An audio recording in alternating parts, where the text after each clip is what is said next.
అందరికీ కూడా నమస్కారం. అట్లాగే నా తోటి మిత్రులు వేదిక మీద ఉన్నటువంటి పెద్దలందరికీ కూడా నమస్కారం తెలియజేసుకుంటూ, మిత్రులారా, నిన్న జరిగినటువంటి నల్లమలలో అచ్చంపేట నియోజకవర్గంలో జరిగినటువంటి ముఖ్యమంత్రి గారి సమావేశంలో మరి వారు చెప్తా ఉంటే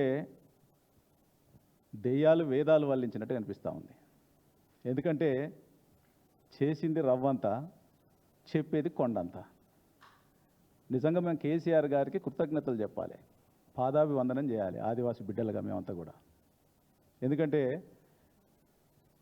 4 లక్షల సబ్జెక్ట్ కరెక్షన్ కొద్ది మావాడు చెప్పిన దానికి మా వాళ్ళు చెప్పింది ఇద్దరు మాట్లాడేందుకు కూడా నేను ఏకీభవిస్తూనే పోడు భూములకు ఆ రోజు అసలు ఒక యుద్ధ వాతావరణం ఉన్నటువంటి గ్రామాలని ఒక మంచి శాంతియుత మార్గంలో అభివృద్ధి చెందాలి, అధికారులకి ప్రజలకి ఎక్కడ కూడా కాంట్రవర్సీ ఉండొద్దనేటువంటి ఆలోచనతో మేమందరూ రిక్వెస్ట్ మేరకు గౌరవ ముఖ్యమంత్రి గారు 4,06,369 మందికి పట్టాలు ఇవ్వడం జరిగింది.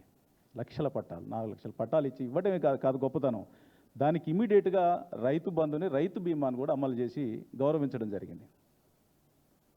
ఇదొకటేగా దీంతో పాటుగా మా సంస్కృతి సాంప్రదాయాలకు సంబంధించినటువంటి మా వారసులు ఎవరైతే ఉన్నారో కొమరం భీము కానీ, సమ్మక్క సార్లమ్మ జాతర కానీ, లేకపోతే మా సంఘ సేవకులు కీర్తిశేషులు సేవాలాల్ జయంతులను కానీ అధికారికంగా గౌరవించినటువంటి నాయకుడు కేసీఆర్ గారు.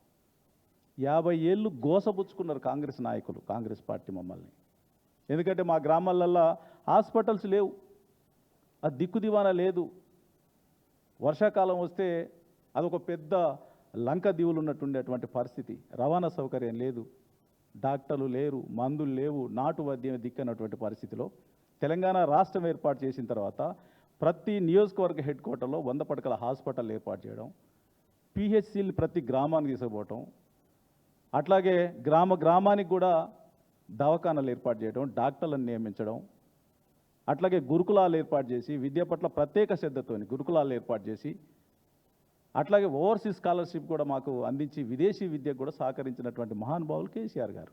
ఇవాళ ఏదో వచ్చేసి మేము ఇచ్చిన దాన్ని ఏదో వండి పెడితేనట, వండిన దాన్ని ఏదో పలారం పెంచినట్టు ఏదో వచ్చి ఒక నలుగురికి ఇచ్చి ఓహో ఆహా అని చెప్పుకుంటే ఆదివాసులు ఎవరు సహించరు మిమ్మల్ని, మీరు పెట్టినటువంటి గోస. ఇవాళ ప్రతి గూడానికి ప్రతి తండాకి ఇవాళ మిషన్ భగీరథ ద్వారా ఈరోజు అసలు మంచినీళ్ళు బ్రహ్మాండంగా వస్తాయి. ఆ రోజు నీళ్లు దొరికే పరిస్థితులు, చెలమేలు వాగులు వంకలే దిక్కైనటువంటి మా గ్రామాలకు బంజారా హిల్స్లో ఉన్నటువంటి మినరల్ వాటర్ బాటిల్ ఎట్లా తాగుతూ ఉన్నారో అట్లా మిషన్ భగీరథ ద్వారా శుద్ధి చేసినటువంటి మంచినీళ్ళను అందించినటువంటి మహానుభావులు కేసీఆర్ గారు. ఆరోగ్యం పట్ల, విద్య పట్ల మా గ్రామాలలో వీధి దీపాలు లేవు, ఎప్పుడు దీపాలే దిక్కున్నటువంటి పరిస్థితి మాకు. అటువంటి గ్రామాలకు 3 ఫేజ్ కరెంటుతో సహా పోడు భూములకి మాకు 4 లక్షల ఎకరాలకు పైచులకు ఇచ్చినప్పటికి కూడా పట్టాలు ఇచ్చి రైతు బంధు అమలు చేసి ఇవన్నీ చేసిన తర్వాత కూడా సార్ మాకు నారు పోసిలో నీళ్ళు బెటరా అన్నట్టుగానే అడిగితే ఇమీడియట్గా 3 ఫేజ్ కరెంట్ కూడా 200 కోట్ల రూపాయలు ఇమీడియట్గా మంజూరు చేసి మీకు ఎంతైనా కానీ గిరిజన గ్రామాలను కూడా అభివృద్ధి చెందాలి అని చెప్పేసి ఇచ్చినటువంటి మహానుభావుడు. ఇటువంటి పరిస్థితుల్లో వీళ్ళేదో చేసినామని చెప్పేసి ఇవాళ ఏదో 26 మందికి అచ్చంపేట పోయి ఇచ్చి మేమేదో చేసినామని చెప్పేసి మాట్లాడితే మా ఆదివాసులు మర్చిపోరు మీరు పెట్టినటువంటి గోసని. అందుకని మేము హెచ్చరిస్తా ఉన్నాం, ఇప్పటికైనా కానీ ఇంకా ఎక్కడైతే గ్రామాలల్లో ఇంకా మిగిలిపోయినటువంటి మీరు హామీ ఇచ్చిర్రు ఎన్నికలలో హామీ ఇచ్చినటువంటి మరి ఇంకా పోడు భూములు మిగిలినటువంటి పట్టాలు కావచ్చు, ఇంకేమైనా మిస్టేక్ చిన్న ఏదైనా జరిగితే ఇంకా యుద్ధ వాతావరణం కొనసాగుతోంది. మీ ప్రభుత్వం వచ్చిన తర్వాత కొత్త డిక్లరేషన్ నల్లమల పేరుతోని నువ్వు ఇచ్చిన రైతు డిక్లరేషన్ ఏమైంది, యువజన డిక్లరేషన్ ఏమైంది, మహిళా డిక్లరేషన్ ఏమైంది, నీకు దమ్ముంటే వాటిని అమలు చేసి చూపెట్టు. ఇచ్చిన హామీలన్నిటి కూడా గాలికి వదిలిపెట్టేసి మళ్ళీ ఏదో కొత్త డిక్లరేషన్ నల్లమలకు పోయి అని చెప్పేసి, మరి నల్లమలలో ఏమన్నా ఉందేమో, నల్లమలలో ఉన్నటువంటి నిధులు ఏమన్నా మరి ఇక్కడ ఏం లంక మీదలు దొరకలేదన్నాడు కదా, అక్కడికి పోయి ఏమైనా ఉన్నాయని తిరుగుతూ ఉన్నాడే మరి, లేకపోతే అక్కడ ఉన్నటువంటి ఖనిజ సంపదను ఇంకేమన్నా తరలించాలని చెప్పేసి ఆలోచన ఉందేమో ఆయనకు మరిగా.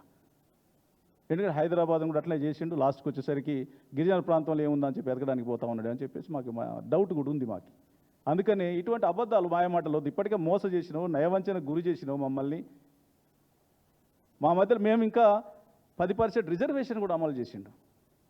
మార్కెట్లలో రిజర్వేషన్ ఇచ్చిండు మాకు అదనంగా మళ్ళీ కేసీఆర్ గారు. మరి ఇటువంటి మహానుభావుడు చేసినటువంటి నీ ఇప్పటికీ సంవత్సరన్నర కాలం అంతా కూడా కేవలం గౌరవ కేసీఆర్ గారిని తిట్టడానికే సరిపోయింది తప్ప నువ్వు చేసింది ఏమీ లేదు, శూన్యం అన్న సంగతి వాళ్ళ ప్రజలందరూ కూడా తేలిపోయింది. పాలేందో నీళ్ళేందో తేలిపోయింది.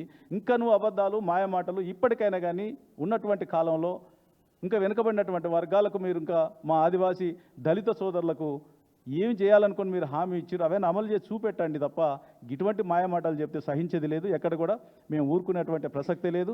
మా సోదరుడు 100% చెప్పింది అదంతా కూడా వాస్తవం. అక్కడికి పోయి అక్కడ ఆనాడు దగ్గర 700 పట్టాలు ఇచ్చిండు. అక్కడ 700 మంది 700 రైతులకు 1000 లక్షల ఎకరాలు పట్టా ఇస్తే ఆయన ఏదో మిగిలిపోయి ఆ రోజు ఏమైందంటే ఆఫీసర్ల దగ్గర కొంతమంది దగ్గర ఆగిపోయింది, కొంత కావాలని కూడా ఆపిర్రు. అటువంటి దానికి వాళ్ళు ఇచ్చేసి ఏదో సోలార్ పంప్ సెట్లు అని చెప్పేసి ఏదో చెప్పేస్తే మేము ఇచ్చినటువంటి లక్షల ఎకరాలకు ఇచ్చినటువంటి పట్టాలు ఎడిపోయినాయి, కరెంట్ ఇచ్చింది ఎడిపోయింది, ఆనాడు మేము పంప్ సెట్లు వేసింది ఎడిపోయింది, ఏదో పేర్లు మార్చి ఏదో మన ప్రజల్ని మభ్యపెట్టేటువంటి ప్రయత్నం చేస్తే ఇవాళ కేసీఆర్ గారు వచ్చిన తర్వాత తెలంగాణ రాష్ట్రం ఏర్పడిన తర్వాత మా పిల్లలు కానీ మా సమాజం కానీ ఇవాళ ఎడ్యుకేట్ అయ్యింది, ఇవాళ చదువు పెరిగింది. విదేశాలకు పోయి చదువుకునేటువంటి స్థాయిలో ఇవాళ మమ్మల్ని పెంచిన కేసీఆర్ గారు. కాబట్టి మీలాంటి అబద్ధ మాయ మాటల్ని మళ్ళీ మోసపోవడానికి మా సమాజం సిద్ధంగా లేదు. ఈసారి మళ్ళీ మీకు బుద్ధి చెప్పడానికి సిద్ధంగా ఉన్నామని చెప్పేసి తెలియజేసుకుంటూ సెలవు తీసుకుంటాను.